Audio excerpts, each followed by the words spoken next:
Happy birthday, Robert Burns, Robbie, the ploughman poet. Farming the soil is what inspired Robert Burns. Spring to harvest, thou king o' grain, and the spirit it created, John Barleycorn, his name for Scotch whisky. Now you've piped in the haggis, addressed the haggis, immortal memory, toast to the lassies, Tam O'Shanter, one of my favourites, Auld Lang Syne. But imagine we celebrated Scotland's world-class food and drink as well. Let's dive in.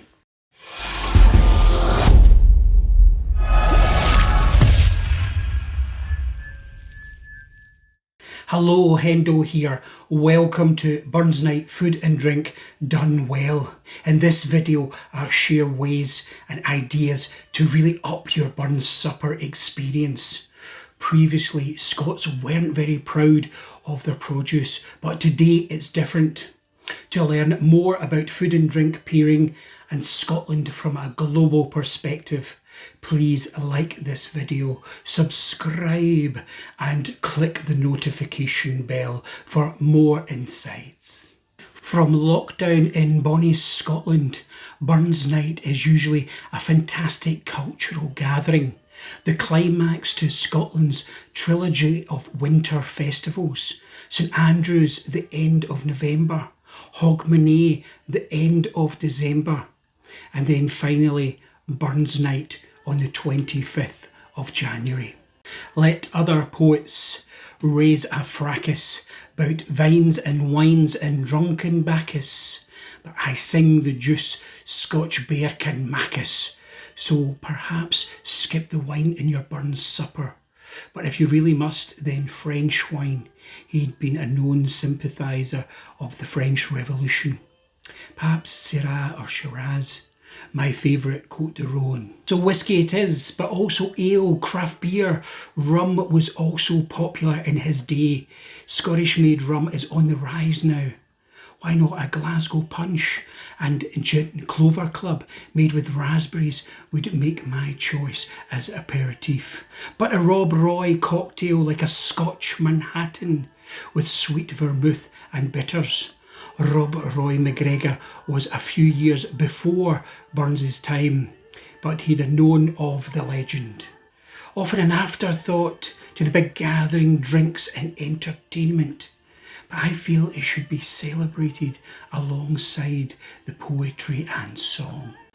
Dinner often starts with the Selkirk Grace, a soup like Scotch broth or Cullen's skink, but as we speak, Scottish fishermen are undergoing hardship from Brexit transportation challenges. Local Scots can support them buying shellfish, crab, langoustines, Scottish salmon, delicious and in season. Then pair with a coastal dram, perhaps from Campbelltown. That would be very fitting near the Ayrshire coast, here where Burns roamed. He would never be far from the sea. Perhaps a small soup course and a shellfish course. Many Burns suppers have their haggis, neeps and tatties as a starter now, and then follow the main course as steak pie or other meat dish. But why not try this haggis dim sum or haggis arancinis toasted with coconut crumb sitting on whisky glasses, which at a molecular level are paired with ex-bourbon cask Scotch whisky. It's a real showstopper, this one. Now, the main course, haggis, neeps and tatties. Ayrshire tatties, of course. Great chieftain, oh the pudding race, as Burns famously called it. It's the haggis served alongside mashed turnips and mashed potatoes. Haggis is quite spicy. Think about how you pair this. Not too spicy a whisky, skip the cask strength. A rich rounded malt would really complement, and never waste aged single malt by pouring it over the haggis. I would go Highland malt. Yes, I know he was a Lowlander, but detested the large industrial Lowland distillers of the day. Now, Lowland whisky is quite different today. Highland malt was much more desirable back then and included Speyside, pot distilled and seen as better quality.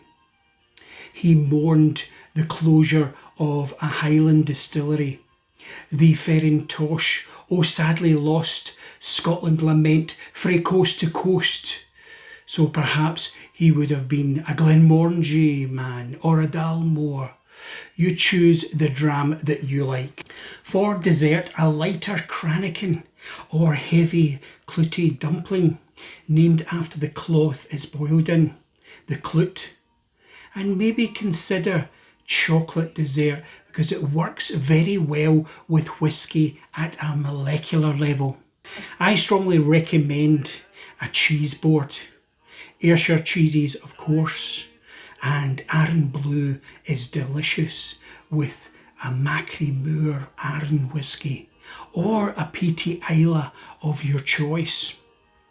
Why not have some fun and create a clock-faced cheese tasting which is paired with small craft beers or whiskies, and then you can find out what time your guests are on. Why cheese anyway? Well, Burns was gifted an Ayrshire cow from Mrs. Dunlop, plug to Dunlop Cheeses, for poetry services. He made cheese and enjoyed it. In the old days, Burns night was bottles of whisky on the table with a quick dinner. And I think drink less but drink better. Enjoy one quality libation per course to savour. Drink responsibly, and remember, mixing the grape and the grain is a myth dispelled by science years ago. Never be stuck in the past. Let's create new legacies today and celebrate our rich foodie culture for future generations. And always keep the storytelling and merriment. So tell us what you think and what you like to see at a Burns night. As always, pop your thoughts in the comments. I hope you found this useful in some way, and until next time, thanks very much for watching.